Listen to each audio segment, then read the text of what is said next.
What's going on, guys? My name is Tommy. Welcome back to the channel. I still can't believe this is playable.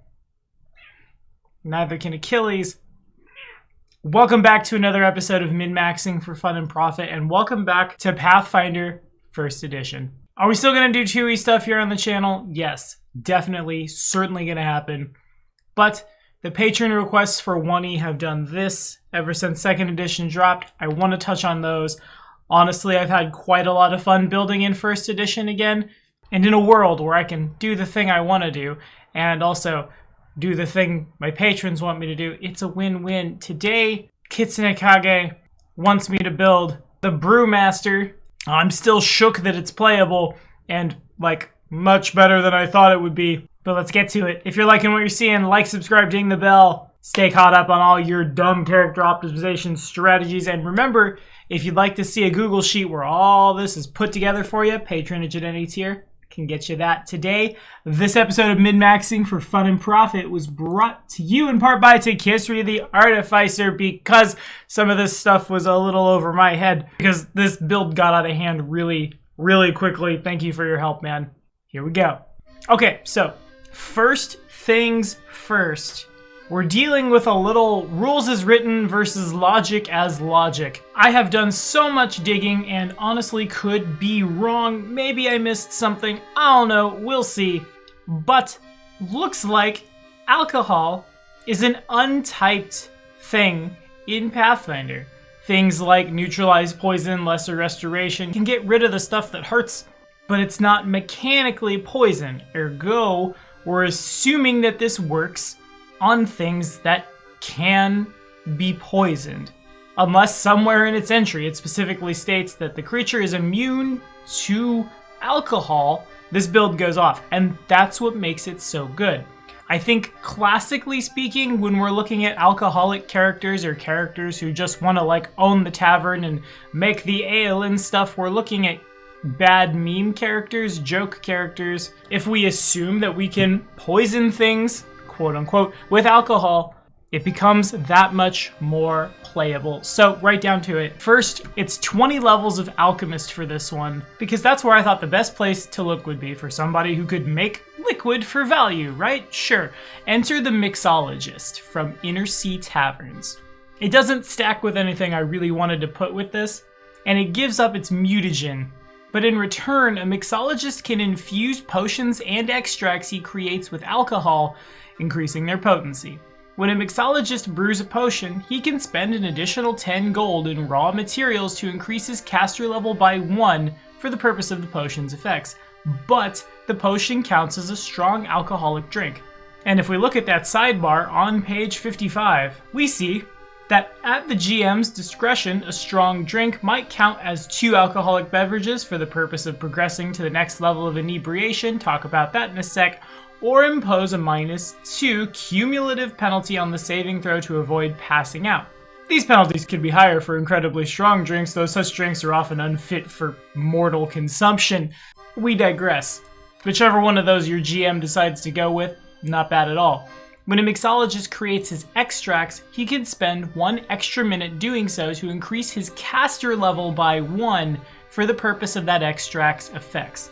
But the extract counts as a strong alcoholic drink. A mixologist can prep 1 alcoholic extract for each level of extracts he can prepare, but can never gain a mutagen or discoveries that alter mutagens. So +1 caster level's pretty huge. Spells that are ticking on you then last a little bit longer, things like Cure Light Wounds that are doing 1d8 plus level, max 5, or anything else that sees level in the modification goes up by 1. In return, you're making fort saves against a debuff. But what if we could put that debuff on someone? In lieu of the discovery you gain at 2nd level, the mixologist learns how to make alcoholic bombs. When the mixologist creates a bomb, he can cause the detonation to produce intoxicating fumes. A creature that takes a direct hit from an alcoholic bomb becomes tipsy if it fails a fort save. If the creature is already tipsy, it becomes drunk. If it's drunk, it's soused. I don't know if I'm saying that word correctly. I have never drank in my entire life. I was too cool for it before I was diabetic. I'm diabetic now, so I'm just super fun at parties. A soused creature that fails its fortitude save. Man, I don't know if I'm saying that right, but it's just fun to say. passes out for 1d3 hours, and wakes up with a hangover. Now, what even is any of that? Kind of bums me out that there's not a link somewhere here on Archives of Nethys, but maybe this is a little corner of a case, so we'll pop open Inner Sea Taverns.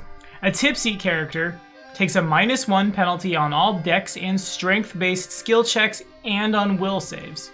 If they consume an additional number of alcoholic drinks equal to half their con mod within an hour, or more than 1 alcoholic drink per hour for a number of hours equal to half your con, they become drunk. A drunk character takes a -2 penalty on ability checks, attack rolls, saving throws, and skill checks. So pretty huge if you can just staple that on a bomb and start applying it to people. However, they will get DR1 against non-lethal damage. Oh man, hope someone in the party wasn't trying to do that. From there, a soused character, God, I know I'm saying that wrong. Whatever, it's fine. Takes a -4 on ability checks, attack rolls, saving throws, and skill checks. Notice how these are untyped also. Think of all the things that this stacks with. Ugh. But they've got DR2 against non-lethal, and they can roll twice and take the better on saving throws against pain effects. God, okay, the Cleric of Zonkuthon can't work with this character, I guess. Fair enough. And then passed out, of course, makes them unconscious. So we're assuming 4 failed saves, and we're debuffing the saves. You can knock somebody out, you can get them to coup de grace, and unlike things like Hold Person or Misfortune, though Misfortune is kind of the strictly better, if they pass their fort save, they're still taking bomb damage to the face. It's basically all upside. You either kill them with fire, or you kill them with they pass out and your friend stabs them. The race is kind of where we got off to the races for this video. Because when I was first thinking about this, and yes, the request was for a dwarf, flavor it as dwarf or play a dwarf if your GM will not allow you to play this, but the Mixologist has a bit of a downside on it. My potions are stronger, but could cause me in return to take a sizable penalty to things. Alternatively, if we play a Weirwood, a construct, a race that is immune to the fortitude save, this class is all upside. It gets even better if you take the experimental body, alternate racial trait, and choose enchanted, because the enchanted Weirwood treats its int as 2 higher for the purposes of determining bonus spells or extracts per day. To say nothing of the dex int that looks good on everyone. Whether you're rolling for stats or you're in a point buy, your attribute prioritization this time will be intelligence first and foremost. We really want people to fail saves against us, then dexterity, because bombs, then wisdom for will saves, then strength I guess, then charisma if you must. The Weirwood has no constitution score. For optimum cheese, make sure to dump your constitution during your point buy generation to generate extra points. Given that your 7 con will actually be an A con, no, don't do that, that's rude. However, in a lower point buy, the Weirwood can really shine because you don't have to worry about getting your con to 12 or 14 or wherever you're wanting it to sit at. You have only 5 stats to distribute points across as opposed to 6. With that in mind, there are still some drawbacks to playing a Weirwood. I think personally the drawbacks are far outweighed by the things you get, given that a Weirwood is worth 20 RP and they literally spend all that RP on the typing. A Weirwood, of course, again, has no constitution, any DCs or other stats that rely on a con score. Treat a construct as having a score of 10. Low light and dark vision, but we're trading those out, but we can get them in other ways, it's fine. Immunity to all mind-affecting effects, bleed, disease, death effects, necromancy, paralysis, poison, sleep effects, and stunning. They can't heal damage on their own, and it's important to note that Cure Light Wounds won't affect you from your spell list because you're not living, but you can be repaired via exposure to certain kinds of effects or through the use of the Craft Construct feat, or through things like Make Whole, or Fast Healing. That's really important for later. We're not subject to ability damage, ability drain, fatigue, exhaustion, energy drain, or non-lethal damage, and we're immune to anything that requires a fort save, unless that effect also works on objects or is harmless. Pretty sure if I were to go grab the fireball, and I guess that's the pun, isn't it? You're throwing things that explode that also get people drunk, but my table will not feel the effects, so too will your Weirwood. Massive damage isn't a thing, but you're immediately oped at 0 hit points and can't be raised or resurrected. You'll figure it out, you'll be fine. As a small creature, the Weirwood also gets 10 bonus hit points from jump. So depending on how that D8 for the Alchemist comes down, you very well may be starting with 18 hit points. In any case, I'm betting you're starting with more hit points than the Barbarian, but eventually your HP total will fall off. You will have less hit points than any other alchemist with the same stats because that con mod isn't there to buff you. Since we're trying to stay in the back row and explode things, you should be fine, and there's a lot of crazy stuff we can do on this character. But we just have to, it's really good, and we'll talk about that in a second. Also, we don't breathe, eat, or sleep. Remember that. Rules as written, we can still drink something and apply its effects, or without the infusion discovery, I guess, like, your extracts are wood varnish, and that's why people can't drink them or they'll get sick because they're drinking wood varnish? I'm not gross, you're gross. The only trait we're super concerned about taking today is Student of Philosophy, which allows you to use your intelligence modifier in place of your charisma modifier on diplomacy checks to persuade others, and on bluff checks to convince others that a lie is true. Because, well, this character's probably going to get up to some seedy stuff. We'll talk about that more in a little bit. Your second trait, entirely on you, take what you want, grab reactionary, onto the feats. At level 1, of course, it's point blank shot, and I'll keep talking about this one, I guess, because I'm sure there's some people from 2E or 5E who are new to the channel who are watching this. Point blank shot gives you a +1 to attack and damage rolls with ranged weapons when you're within 30 feet of your target. It also is a prereq for like all the things. It's actually pretty darn good for an alchemist because usually you'll be there, but there's a reason I use elephant in the room, and point blank shot is one of them. Precise shot will be next, so you don't suffer that -4 for firing into melee, though certainly targeting touch AC means you're probably fine-ish without it, at least at first.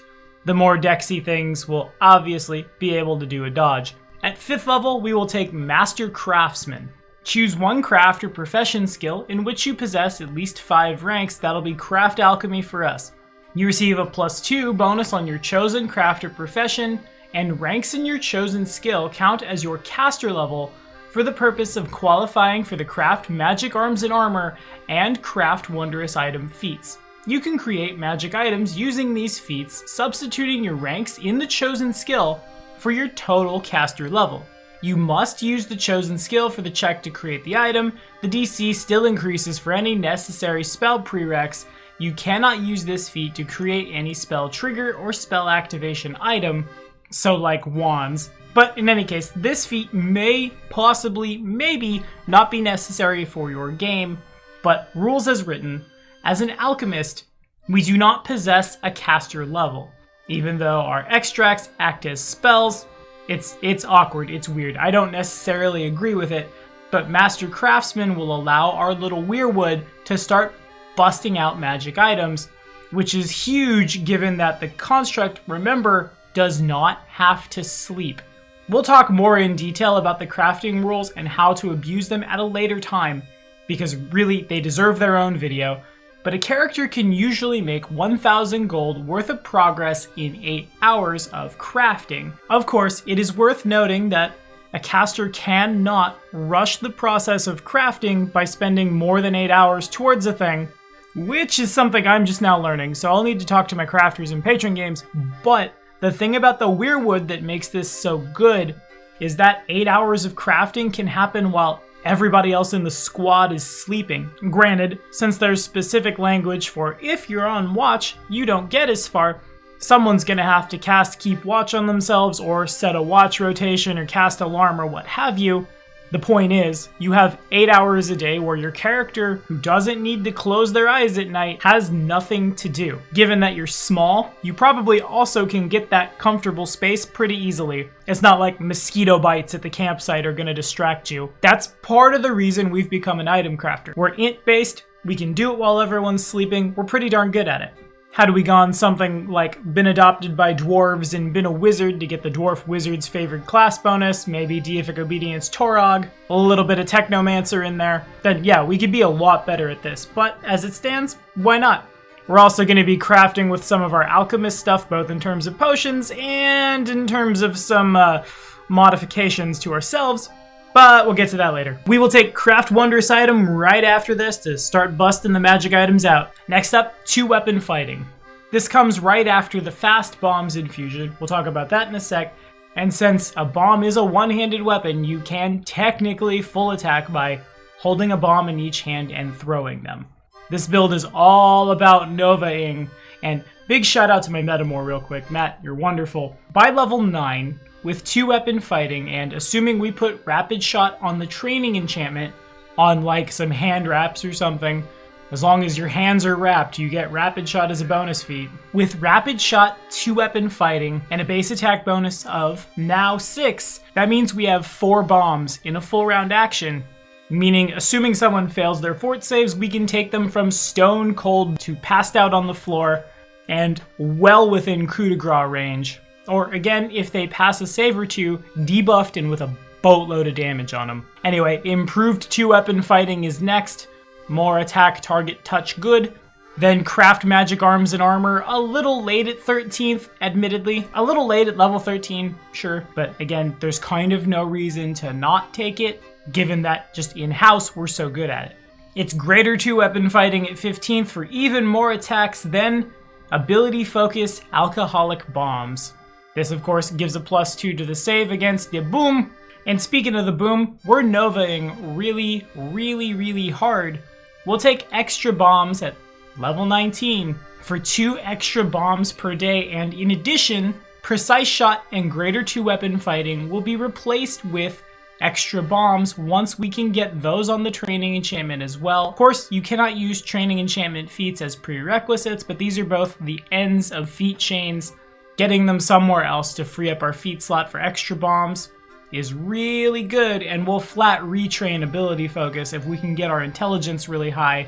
And I think we can. We'll talk about that in a second. It's super spooky. That of course nets us 8 extra bombs per day. For those discoveries, we of course lose the second level one for the alcoholic bomb. It's precise bombs at level 4, so we aren't splashing our friends to death. Then Promethean Disciple. Y'all ready for this? I was not even thinking about this when I was told to make a alcoholomancer. But when it became a Weirwood, as I was driving to my therapist's office, I'm like, hey, wait a minute. What does a Weirwood plus craft construct look like? Well, Promethean Disciple allows us to answer that question, friends, because it'll give us craft construct as a bonus feat without needing to meet the prereqs, which means the alchemist can actually do it. The alchemist substitutes his number of ranks in craft alchemy, the rich get richer, for total caster level, and must use craft alchemy, okay sure, if you insist, to create the construct. The DC to create the construct still increases for any necessary spells that the alchemist does not have access to, sure, however the alchemist can use extracts in place of spells as spell prereqs. Classically speaking, constructs aren't the best. They require a lot of time and monetary investment. We can cheat the time thing, but friends, we're constructs. I'm sure there's probably some obscure source somewhere that's going to rain on our parade and say, rules as written, a Weirwood cannot take craft construct to modify their own body, but damn it, let it be a thing, let fetch happen, and in return, not only can you get things like your special senses back, but the 2 specifically that I want to point out today are self-repair. As a swift action, the construct can gain fast healing 5. The construct can activate this fast healing for a number of rounds equal to half its hit dice that don't need to be consecutive. A construct can gain this modification multiple times, and each time the total number of rounds per day increases by a number equal to half the construct's hit dice up to a maximum equal to double, up to a maximum eventually equal to 40. Constructs that already have fast healing instead increase their fast healing value by 2, up to a maximum equal to even more. And this is how we heal ourselves without having to take a discovery. Just spend 1,500 gold, tick this on, you're good to go. One would assume you could only do the ability score increase one time, but for 5,000 gold, a crafter can permanently increase one of the construct's ability scores by 2 per modification. That wording is important. You can increase any of your abilities with a score of 0, but for 5,000 gold, for 1,000 gold more than what you're spending on your headband, or actually I guess 3,000, because at this point you're going to just make your own headband, this character can lather, rinse, repeat for an arbitrarily high intelligence modifier. An intelligence modifier that is limited only by the amount of gold that this character can get a hold of, And every time we're upping our intelligence, we're upping our diplomacy and our bluff, which is terrifying. That's why we're not going to do any number crunch on this video, kids. Because I'm not sure we really need to, because I think we just win. It's a little terrifying. I will say that Cthulhu is immune to ability damage, ability drain, aging, cold, death effects, disease, energy drain, mind affecting, paralysis, and petrification, so Cthulhu's not immune to poison anyway. If we're calling alcohol poison, this character can literally get a great old one drunk. Do with that as you will, you monsters. But I've rambled enough. It's fast bombs next, right before two-weapon fighting, so you can throw as many bombs as you have available to you in a full round action. Then it's Infusion, so your friends can drink your wood varnish and not get sick, and so you can share potions with people, and so you can share things that get people drunk with people who you'd like to get drunk for information, or people who you'd like to get drunk in, like, the bandit camp or castle or wherever you're going before the actual attack happens. Prep the battlefield, you know. If everyone's waking up with hangovers as allied forces are storming the gates, well, they're gonna die unhappy. Right on the heels of this, aromatic extract, so you can make that joke about that bar in Parks and Rec where people are taking their drinks in really strange ways. When the extract is used, it grants its benefits to all creatures within a 10-foot spread of the extract. It's treated as having the minimum caster level required for the original extract, +1 if it's alcoholic. It expends one of the alchemist's daily extracts as if it were an extract 2 levels higher. It can be applied only to extracts with a range of touch, but that also means you can get them drunk in groups on something like Cure Light Wounds. Because realistically speaking, how many people are going into the tavern with like 3 damage on them? Probably somebody somewhere. If not that, there are plenty of spells that can be used as parlor tricks in a bar. Think like youthful appearance, suddenly everyone looks a lot younger. Or my personal favorite, though you would be using a 6th level extract spell slot. I'm just gonna call them spell slots. These are close enough to spells, damn it. Decolate. A thin red line circles the target's neck, the target's head becomes detachable. Suddenly everyone who's at the bar has the best parlor trick ever, and if that's not a distraction, your GM is playing against you. I'm sorry. We'll double down on making people drink things for value with Nostrum.